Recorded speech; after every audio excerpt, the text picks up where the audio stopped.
भरतपुर नाम के एक गांव में एक किसान रहता था जिसका नाम रघु था। रघु अपनी सूखी जमीन को देखकर निराश था। बारिश नहीं हो रही थी और फसलें उगने से पहले ही मर जाती थीं। उसकी सारी मेहनत बेकार जा रही थी। हे भगवान, मैं और कितनी बार हार मानूं? क्या मेरी जमीन फिर से हरी भरी नहीं होगी? मेरी फसल अब पहले के जैसी हरी भरी क्यों नहीं होती है? न जाने किसकी नजर लग गई है मेरे खेतों को। नजर तो मेरी किस्मत को लग गई है जो शादी करके तुम्हारे घर आई हूँ। सोचा था अच्छी फसल होगी तो नई साड़ी खरीदूंगी और चांदी की पायल भी खरीदूंगी, लेकिन तुम्हारे खेत को देखकर तो ऐसा लगता है कि दिन के 2 बार का खाना मिल जाए वह भी काफी है। अरे भाग्यवान, क्यों जी छोटा कर रही हो?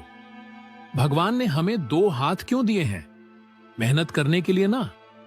देखना, एक ना एक दिन मेरी मेहनत जरूर रंग लाएगी और हमारे खेत भी फिर से हरे भरे हो जाएंगे और फसल के ढेर लग जाएंगे। देखते रहो ऐसे सपने, हकीकत में तो अनाज के ढेर नहीं लगेंगे। शायद सपनों में ही राजा बन जाओ। हाय रे फूटी किस्मत। रात का समय हो गया था और रघु खेत में उदास होकर बैठा था। तभी एक बूढ़ा साधु उसके पास आता है। साधु को प्यास लगी होती है। वह रघु के पास आता है और पीने के लिए पानी मांगता है। बेटे, क्या पीने के लिए थोड़ा पानी मिल सकता है? बड़ी प्यास लगी है।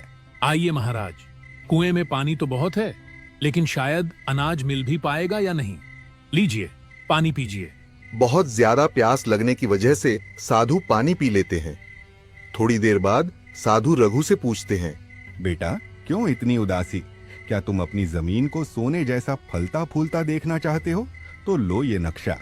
रघु के मन में डर और उत्सुकता का मिश्रण था, लेकिन उसने फैसला किया कि वह इस चुनौती को स्वीकार करेगा। रघु ने अपनी यात्रा शुरू की।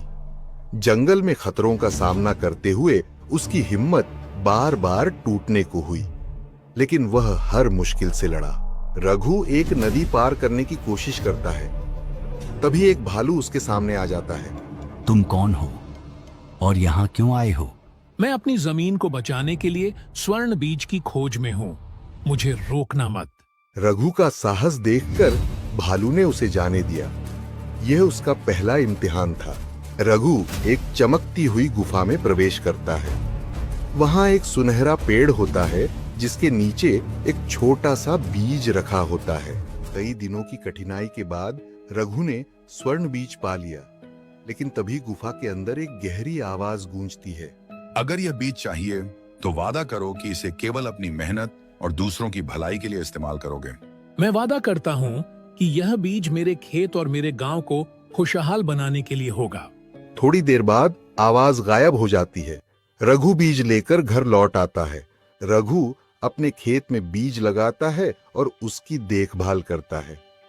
बारिश होती है और खेत फिर से हरे भरे हो जाते हैं। रघु, देखो, हमारी जमीन फिर से जिंदा हो गई है।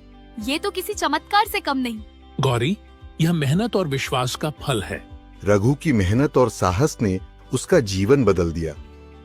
उसने न केवल अपने खेत को हरा भरा किया, बल्कि पूरे गांव को बीज देकर सभी को खुशहाल बनाया। रघु की यह कहानी बताती है कि सच्चा चमत्कार हमारी मेहनत और विश्वास में छुपा होता है।